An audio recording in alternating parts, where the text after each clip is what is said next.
Hello and welcome back. Today we're going to do a cleanup market scan. I'm going to show you what I mean with a cleanup market scan soon, because usually I just say a market scan or something else, questionnaire, SRE draw, weekly recap, monthly recap, whatever.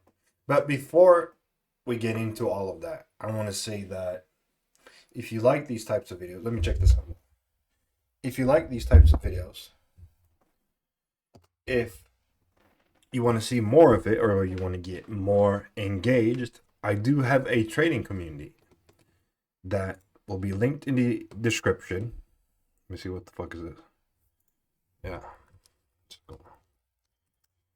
They just asked me about a trailing stop, so dynamic stop loss, because that's something I preach about a lot.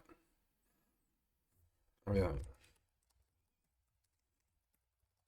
Not sponsored by any of this shit, by the way. I have no idea who made it, but yeah. So if you like the videos, the Discord will be linked in the description below. There's some beginner guides. There's some nice stuff. How to use CTrader. I made a video on that. Just a little terminology list for when I talk. BO, CR, TP, your R, WTBE, all that stuff.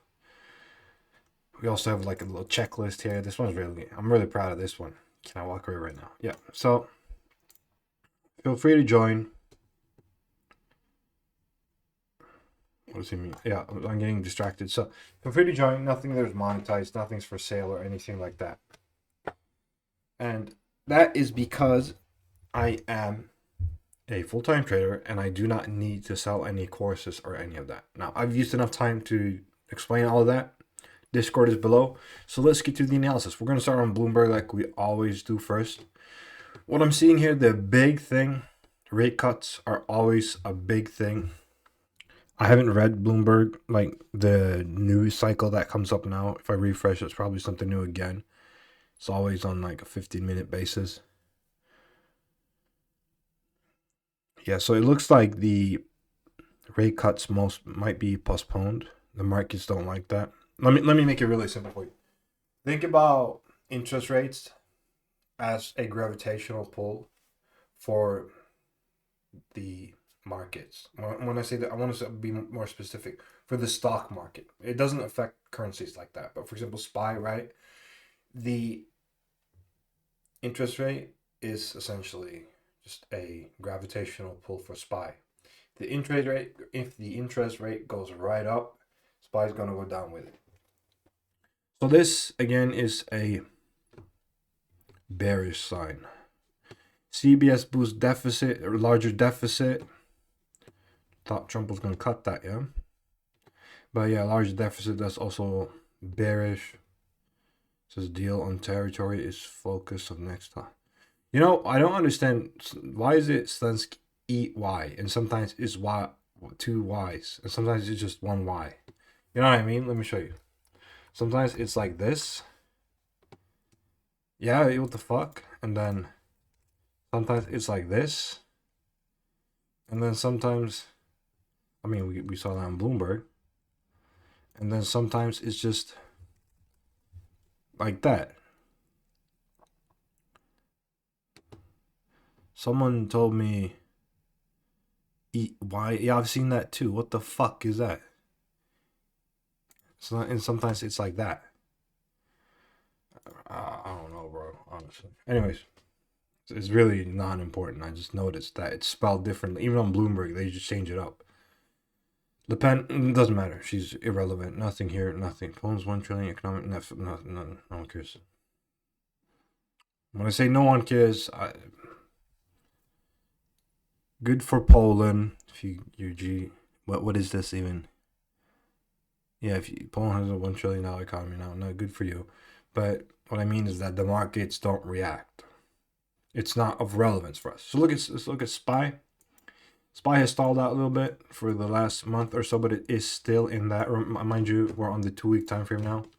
We're on a pretty high time frame. We don't trade that, but it's still pretty bullish. It's basically on a line straight up. This is when Trump came out with the billboard threatening to tariff the whole fucking world. Then he said he wouldn't do it. So it went back up, and then he still did it, but it wasn't as announced, so the market didn't care. because it's about headline risk. Dollar index is still stable, even though it's trending down hard, but it is very stable considering how it historically moves. So today I'll be cleaning up setups and getting all of this away because we got 4. My max potential risk is 5. It's de jure 10%, but de facto 5. I don't do more exposure than that. So let's hop down to the 1-day time frame. This potential here, if any potential for this breaking out now is more or less gone. I don't like these long wicks. I would not have personally entered the trade like that, especially when there's a wick on the current BO that it might hit, and with a 200 MA right below it in the zone, you cannot get a CR on it, so that one's a goner. I'm in the silver trade. I really like this trade. I'm still in it. This was a 12-hour entry. I don't know if anyone else is in it, but I am. As for the GBP JPY, I did enter this and I hit a full win. So a 2% win for those that don't know. I just call those a full win, a full hit, whatever you want to call it, because I don't do more than a 2R on entry. I don't do more than 1% risk. So that trade right there put me up to 8.3% for the month. And this other BO entered right here was another success. It hit TP not long ago. Another full hit, did no extensions on either of them, which then brings me up to 10.3%, which means that I'm at my monthly cap for February, and I cannot trade more for the month. If you're new, that's because I have a set limit of how much I can gain in percentage per month, and I've decided to set that at 10%.